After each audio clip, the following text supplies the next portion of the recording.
अस्सलामुअलैकुम जी। तो गाइस कैसे हैं आप सब लोग। उम्मीद है कि सब खैरियत से होंगे और बिल्कुल ठीक होंगे। तो आज का व्लॉग जो है वो स्टार्ट हो रहा है जी नाश्ते से।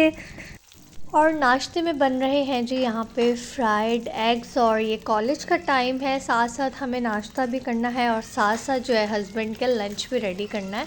तो जो लोग मुझे शुरू से देखते हैं वो जानते हैं कि हम लोग किस टाइप के अंडे खाना पसंद करते हैं।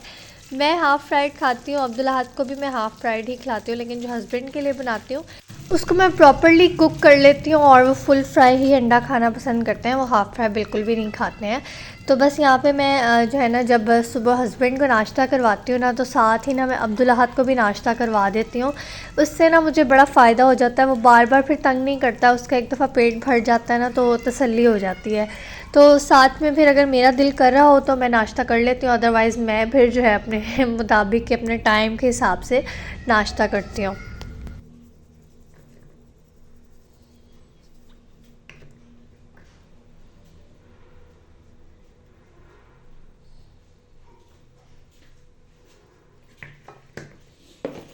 तो जनाब यहाँ पे नाश्ता हुआ जी डन। और अब चलते हैं जी अपने हस्बैंड को जो साथ में हमने देना है, क्योंकि ना उनका टाइम बहुत ज़्यादा होता है। आपको पता है सुबह जाते हैं और फिर वो शाम को वापस आते हैं, तो ये ज़रूरी होता है कि उनको मतलब साथ में कुछ लाजमी देना होता है, ताकि वो दोपहर में फिर खा लें तो उनका जो है वो टाइम गुजर जाए। घर से खा के जाते हैं तो दोपहर तक गुजारा हो जाता है, और फिर जब दोपहर में ये लंच बॉक्स में देती हूँ साथ में, तो दोपहर में वो खा लेते हैं, तो फिर घर आने तक जो है ना थोड़ा हौसला रहता है।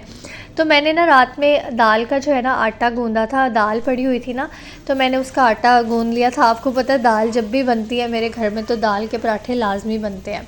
तो मैंने तो रात में ही खा लिए थे और उनको मैंने साथ में कॉलेज के लिए दे दिए थे।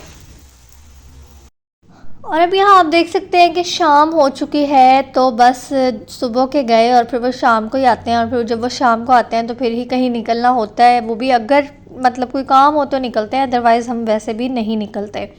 तो आज ना हमें अब्दुल्लाहद के लिए ना स्लीपर्स लेने थे। अब्दुल्लाहद के स्लीपर्स जो है ना वो छोटे हो गए हैं, माशाल्लाह से अब्दुल्लाहद बढ़ता जा रहा है, तो हर चीज़ जो है ना उसकी लेनी होती है। तो स्लीपर्स तो हमें मिले नहीं, तो हम लोग बिरयानी लेके आ गए।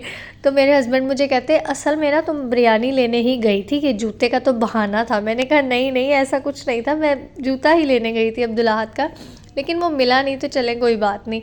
तो बच्चों की चीज़ें मिलना भी ना बहुत मुश्किल है, मतलब जहाँ से मिलती है वहाँ पे जो है या तो रेट इतने ज़्यादा होते हैं कि वो जो है समझ नहीं आ रही होती, या चीज़ आपको चीज़ मतलब आपके मेयार के मुताबिक नहीं होती, या जैसा आपके जहन में होता है वैसा नहीं मिल रहा होता। और जहाँ से फिर जो है वो मिलती ही नहीं है, तो वहाँ से तो फिर कुछ भी नहीं जो है वो होता। तो बहुत मुश्किल है बच्चों की चीज़ें ढूंढना, बच्चों के जूते कपड़े ये सब कुछ बहुत मुश्किल है।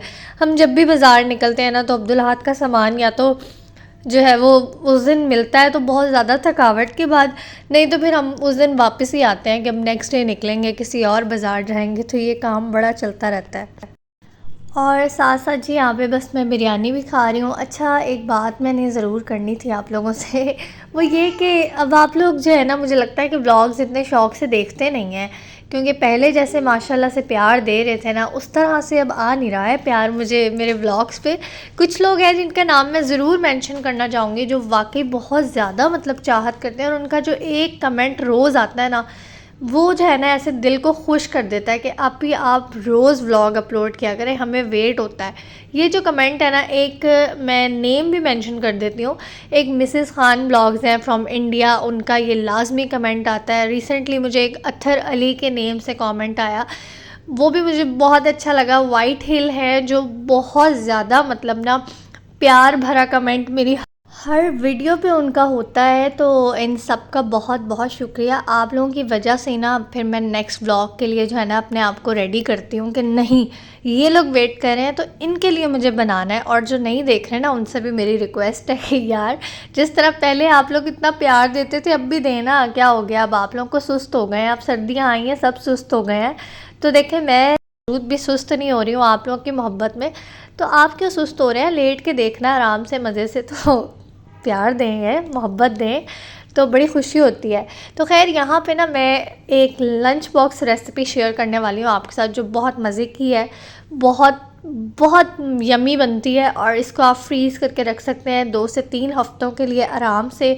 तो जिन बच्चों को आपने देनी है, हस्बैंड्स को भी आप दे सकते हैं कि एक ऐसी चीज़ है जिसके साथ में आपको एक और चीज़ बनाना सिखाऊंगी। अगर आपने बच्चों को देनी है तो सिंपल दे दें, और अगर आपने हस्बैंड को देनी है तो आप दूसरी वाली रेसिपी यूज़ कर सकते हैं। तो जी यहाँ पे मैंने ले ली हैं जी कुछ वेजिटेबल्स, जिनको ग्रेट करके मैंने फ्रीज़ कर दिया था। ये मैंने रिसेंटली ही करके रखा था, क्योंकि मेरे ज़हन में था कि मैंने ये काम करना है, तो इसलिए मैंने ये जल्दी जल्दी से करके रख लिया था। तो मेरे पास जो जो वेजिटेबल्स अवेलेबल थी वो मैंने ले ली। मेरे पास बंद गोभी थी, गाजर थी और साथ में हरा प्याज था। तो मैंने ये तीनों चीज़ें ले ली हैं। अब जी हम इसको जो है ना हल्का सा फ्राई करेंगे। हमने, अगर आप फ्रेश वेजिटेबल्स ले रहे हैं तो बहुत अच्छी बात है, और हमेशा वेजिटेबल्स का जो क्रंच है ना वो बाकी रहना चाहिए। हमने इतना सॉफ्ट नहीं करना कि जो उसका क्रंच है वो ख़त्म ही हो जाए। तो यहाँ पे ना मैंने इसके अंदर हल्का सा ना नमक ऐड किया है, हाफ़ टी स्पून, और हाफ़ टी स्पून ही मैंने इसके अंदर जो है वो काली मिर्च ऐड कर दी है। साथ में हम इसके अंदर हाफ़ टी स्पून जो है वो चाइनीज़ सॉल्ट ऐड कर देंगे। बहुत अच्छा टेस्ट आएगा। अगर आपके पास नहीं है तो आप इसको स्किप कर दें।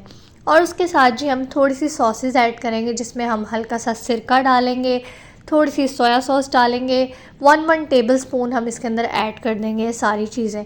और साथ में जी 1 टेबलस्पून हम इसके अंदर चिली सॉस ऐड कर देंगे। इन सब सॉसेस और मसाले डालने के बाद इसको हमने अच्छी तरह से मिक्स कर लेना है और सिर्फ 2 मिनट के लिए पका लेना है। तो आप देख सकते हैं कि सारे चाइनीज़ मसाले मैंने इसके अंदर डाले हैं, तो चाइनीज़ जो टेस्ट है ना वो इसका आएगा और बहुत मज़े का लगेगा। यहाँ पे जी मैंने को 3 से 4 बॉइल्ड जो है ना वो आलू ले लिए हैं, जिनको मैंने मैश कर लिया है। और ये जो सब्ज़ियाँ हमने अभी फ्राई की हैं सॉसेस डाल के, उसके अंदर हमने जो है ना आलू के अंदर इन सब्ज़ियों को ऐड कर देना है और बहुत अच्छी तरह से मिक्स कर लेना है। मिक्स करने के बाद ना आप लोग देख सकते हैं, किसी भी चीज़ की ज़रूरत हो, जो मसाले हमने ऐड किए हैं वही हमने इसके अंदर दोबारा डालने हैं। नमक और काली मिर्च, सिर्फ़ ये 2 चीज़ें, और चाइनीज़ सॉल्ट अगर आपको लगे कि अभी टेस्ट अच्छा नहीं आ रहा है तो थोड़ा सा और ऐड कर दें। तो बस अच्छी तरह से मिक्स कर लेंगे, हल्का सा टेस्ट कर लेंगे। और क्योंकि अगर आप बच्चों के लिए बना रहे हैं ना तो फिर बहुत ज़्यादा स्पाइसी करने की ज़रूरत है भी नहीं। लेकिन अगर आपने हस्बैंड के लिए बनानी है, क्योंकि ज़ाहिर है हर किसी के हस्बैंड भी होते हैं जिन्होंने कॉलेज जाना है, किसी ने ऑफिस जाना है, किसी ने कहीं जाना है, किसी ने कहीं जाना है, तो डिफरेंट डिफरेंट जो है चीज़ें हम उनको देंगे तो वो भी खुश होकर खाएंगे, मज़े से खाएंगे। एनीवेज़ जी यहाँ पे जो ये मटेरियल हमने रेडी किया था इसको हम लोग फिंगर की शेप दे देंगे। बेसिकली ना मेरा भाई आया हुआ था, मैंने उसके मतलब हमने चाय का किया हुआ था हल्का सा। मम्मा थी, साथ भाई था, कज़न था, छोटा भाई भी था, तो मैं उसके लिए बना रही थी। वैसे तो मैं रेसिपी ही शूट कर रही थी, लेकिन मुझे उसको भी जो है साथ में चाय भी सर्व करनी थी।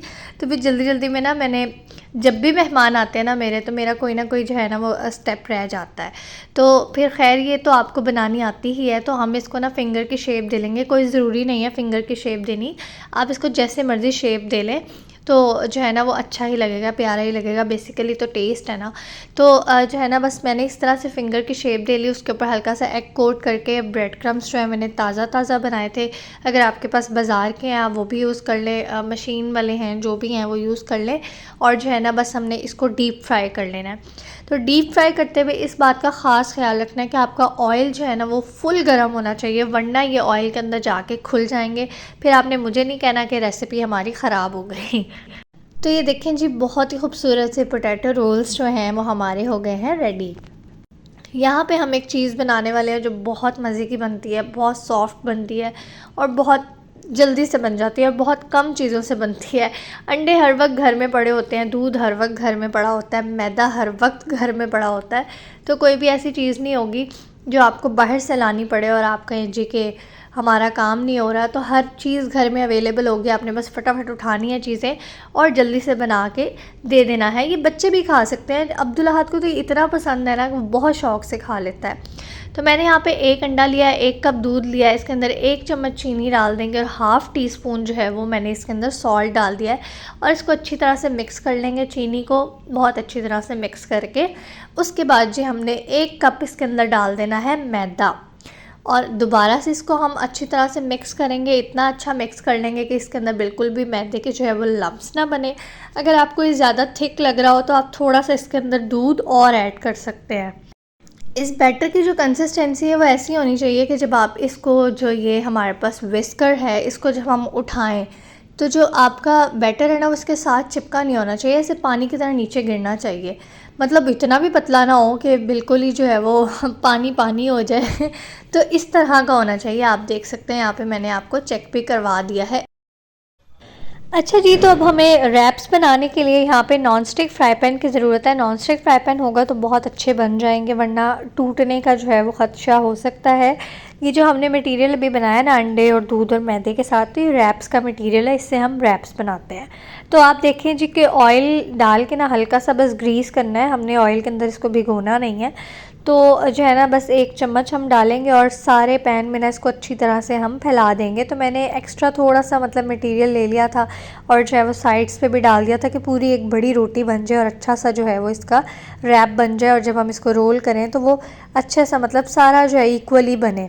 तो बस इस तरह से ना हम लोगों ने इसको डालते साथ इसके साथ बिल्कुल भी छेड़ा छाड़ी नहीं करनी है, इसको छोड़ देना है। आपको अंदाज़ा हो जाएगा कि अब ये साइड बदलने के काबिल हो चुका है, तब हम इसकी साइड बदलेंगे। अगर हम इसके साथ ज़ोर ज़बरदस्ती करेंगे ना तो फिर ये टूट जाएगा, बिल्कुल भी अच्छा रोल नहीं बनेगा, रैप नहीं बनेगा। तो इसलिए एक साइड से इसको अच्छी तरह से पक लेने देना है, फिर इसके साइड चेंज करनी है कि बहुत सॉफ्ट होता है तो वो चम्मच से ना साइड चेंज करते करते भी टूट जाता होता है। तो यही जो सेम मटेरियल जिसके हमने रोल बनाए थे, बेसिकली पहले मैंने रैप्स बनाए थे बाद में रोल बनाए थे, लेकिन मैंने आपको पूरी एक रेसिपी जो है वो पूरी करके दिखा दिया, तो इसीलिए अभी आपको यहाँ पे ये जो है वो भरा हुआ नज़र आ रहा है। तो सेम यही मटेरियल ना हमने रैप्स के अंदर यूज़ करना है। आप चाहें तो आप इसको और ज़्यादा मज़े का बनाने के लिए ना इसके अंदर आप थोड़ा सा चीज़ भी ऐड कर दें तो चीज़ी रैप्स बन जाएंगे, वो और भी ज़्यादा मज़े के लगेंगे। लेकिन अगर आप चीज़ नहीं भी डालेंगे ना तो ये बहुत मज़े के बनते हैं, इतने सॉफ्ट बनते हैं, वैसे ही बहुत अच्छे लगते हैं। तो बस ये थोड़ा थोड़ा सा मटेरियल हम इसके अंदर रखते जाएंगे और रैप जो है वो हम रोल करते जाएंगे। जैसे हम रोल्स बनाते हैं ना बिल्कुल उसी तरह से इसको भी हमने रोल कर लेना है।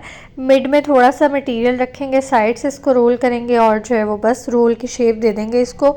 ये बिल्कुल भी ख़राब नहीं होगा, खुलेगा भी नहीं, थोड़ा सा स्टिकी सा ही होता है, ये ऑयली ऑयली सा होता है ना तो वो साथ में चिपक जाता है। और अभी वैसे भी जब हमने इसके ऊपर कोटिंग करनी है तो और भी ज़्यादा अच्छा हो जाएगा।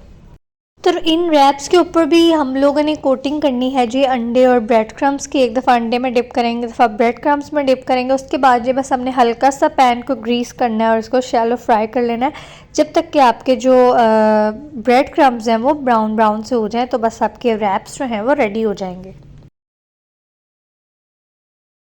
तो जनाब यहाँ पे चाय जो है वो मैंने सर्व भी कर दी थी और साथ में मैंने कटलेट्स भी बनाए हुए थे और सबको चीज़ें बहुत पसंद आई और अगेन माशाल्लाह भाई बहुत खुश हुआ। और इसी के साथ आज के ब्लॉग एंड करते हैं। उम्मीद है कि आपको ये रेसिपी पसंद आई होगी, इसको ज़रूर ट्राई कीजिएगा और मुझे बताइएगा। इंशाल्लाह दोबारा मिलेंगे। अल्लाह हाफ़िज़।